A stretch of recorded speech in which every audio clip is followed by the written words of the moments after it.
What's up, YouTube? Freaks and Geeks, aka NoahC, back at it again with another video for y'all. And today I got just some 1v1 duels with a guy I met online today. He was pretty good. It's just some post commentary. Figured I'd switch it up a bit, man. Might talk about a little bit of other stuff in between these topics and stuff like that. But yeah, man, it's gonna be kind of just talking about, like how I said, the fight and stuff like that right now, man.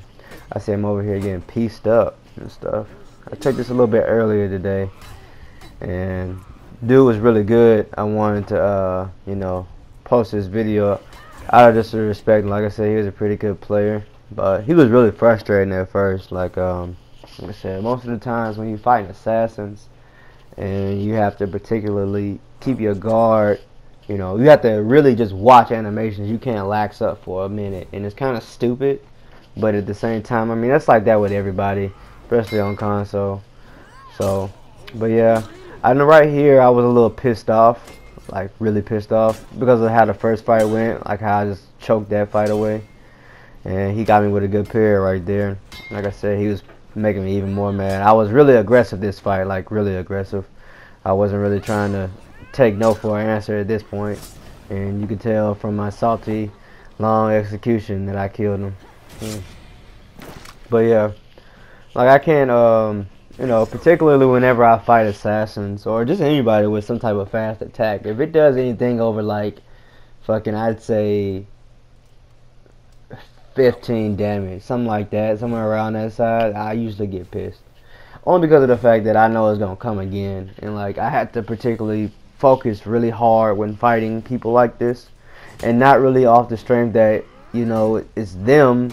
It's more or less just how the game is right now. That was a pretty good parry on his part.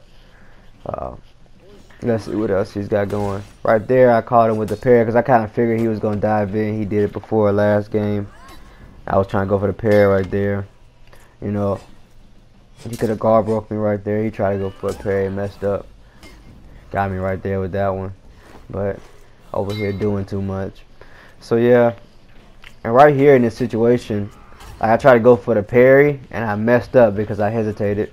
So in that split second, but at the same time, I had to make a decision, and I always usually guess wrong. So I always second guess myself because I always figure they're gonna do what I think they're gonna do, and then they don't end up doing it, and then it ends up getting like messed up for me.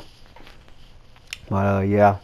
So we go on to the next part of the fight, and so right here, like I said, the fight, it got real close towards the end, as you'll see. And it was due to the fact of, like, it was just due to the fact I was trying to go for so much, trying to do so much, like, just keep up pressure. And I didn't have to do that. Like, right there, like, me being able to, like, not be, put the pressure on somebody like that. See right there, like, I'm getting overzealous, and I hate when I do that. A lot of the times, only reason I want to apply pressure onto somebody is because of the fact that, one, at that point in time, I feel like, if somebody's bleeding, they're about to die, they're going to give up. And it's been like that with a lot of people that I've fought before. But, maybe I just need to change up some things, honest to God. But hold on, we're going to go over here and get to the next part of the fight. So yeah, in this part now, he picked his Raider. And so when he picked his Raider, basically at this point I kind of told myself, well damn, if he's going to pick his Raider, then all I got to do is really just hit his stance, mix ups, etc, etc. It's not like I'm fighting Zilla, somebody that just hits the guard break button all the time when you're desperate. But as you can see, in this fight, he was a really defensive Raider. You could tell he doesn't necessarily know the matchup, but he knows that you can just turn it on Nobushi, and pretty much you'll be rewarded for just sitting there. Which is like that with a lot of characters. Like, Nobushi doesn't, even though she has things as far as mix-ups go, like her mix-up and combo extensive moves don't really reward her when it comes to like somebody who's really just sitting there in your face.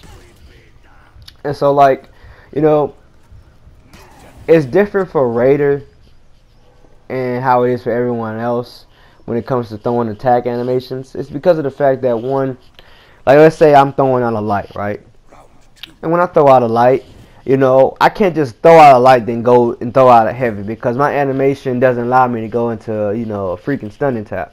So people tell me a lot of times, man, you don't parry that much when you fight raiders, because, well, the reason why is because of the fact that one, you got somebody that is just so unpredictable. Even though you know he only have like 1 or 2 directions, but the fact that he's ambidextrous and can go from different sides with the stunning tap, even though it's gonna always end up in the same spot, you know, it'll still mess me up more or less. Like I said, hidden stance really takes out some of the BS when it comes to this character. Like I said, I don't like fighting raiders with other classes unless they're really fast class and I can interrupt his chain.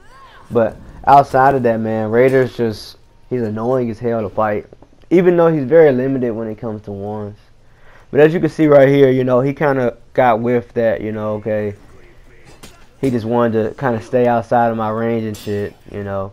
And I could have cost myself the game right there, being too overzealous trying to get, you know, the execution and stuff like that. But most of the time, man, I just think whenever I come to fight people who are like this, people that have really good defense, because I have really good defense. I'm a turtle, I admit that 110%. But I get flustered because of the fact that, like, your mix-ups have more potential than my mix-ups, if that makes sense. Just because of how the character is and how these characters have always been. Like, Nobushi's always been an underpowered class. Like, a lot of people say that, oh, well, she used to have a really good zone, or her hidden stance damage was really good. Like, we understand that. We understand that, hopefully, but it's not like Nobushi's zone was god-awful fast, you know what I mean? And it's not like fucking her hidden stance damage was outrageous. Like, you have to think about it.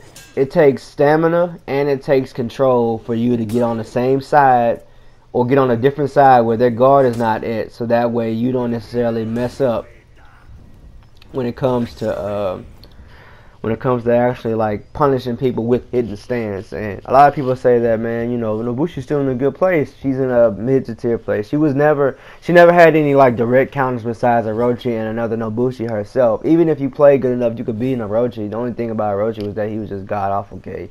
And like, I'd say that to a lot of people is that, you know, people that can hit R1 the whole time, you know, people that have those leeway lights, those lights that, you know, those lights that do a bunch of damage and they can chain properly, versus somebody that doesn't have that, you can tell how limited, you know, a lot of these characters really are. Like, I know they're trying to keep it practical, but, you know, think of it like this.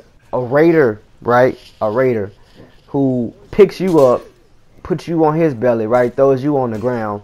You know, the person that's running, you know, basically doesn't lose stamina, but you do. And I get what they were going for. You know, they got to have some type of practicality or some type of advantage when it comes to these kind of characters. You know what I mean? So, but right here, you know, in this part of the fight, like I said, I just got so flustered, you know, with just how much he was just turtling up on me, and nothing was working. Absolutely nothing was working. Nothing was working. And, you know, I was just so upset because of the fact that, one, I've been trying to go so hard on this dude for the entire match, but I started to get some lucky hits in. And when I say by lucky, I mean lucky because, like I said, I'm not creating these openings. Like I said, I really take a lot of chances when I fight. I'm not a calculated player.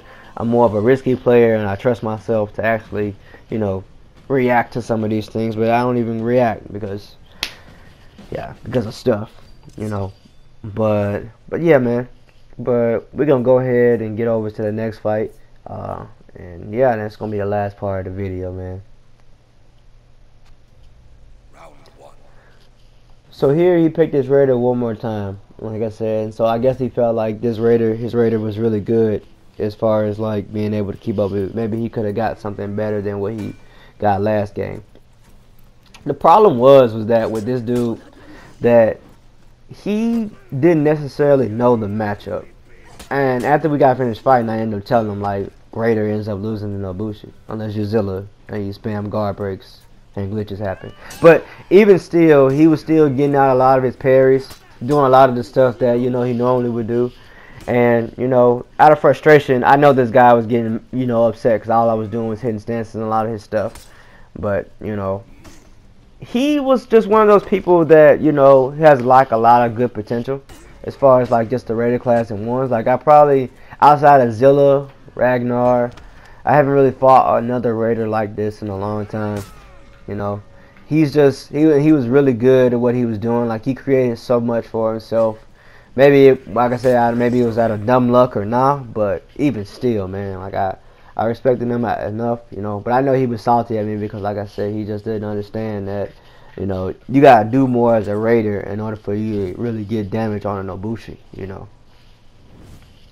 And I get to a point sometimes where I think, if this game is so matchup extensive, then why are there some characters that just fail and other characters don't? You know, I mean, like Kensei, I don't think Kensei really even has a direct counter anymore, besides probably a Lawbringer who can block really well, or a let me see, who else would be a direct counter to like Lawbringer or something, right?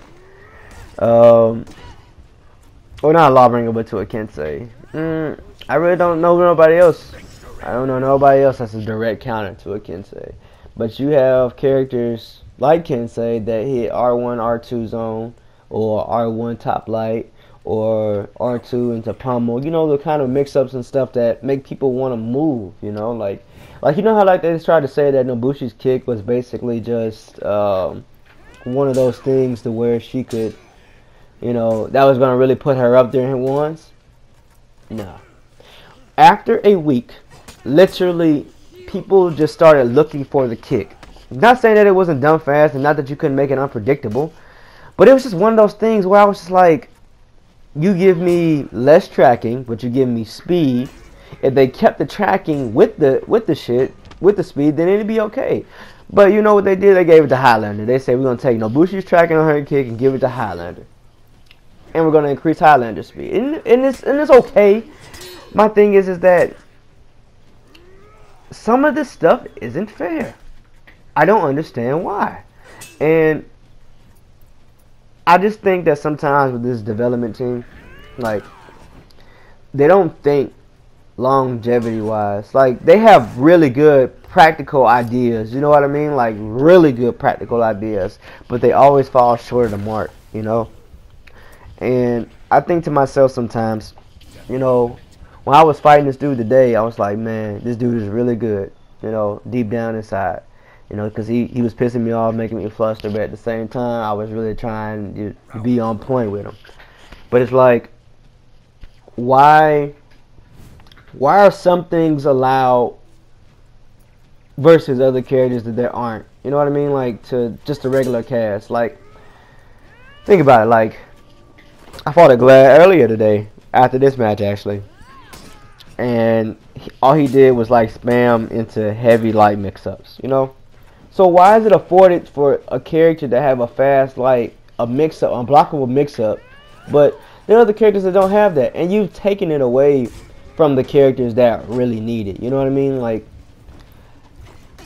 I just think sometimes when they do some of these things, if they thought just a little bit more, things would be different. But as you'll see in the climax of this match right here, right?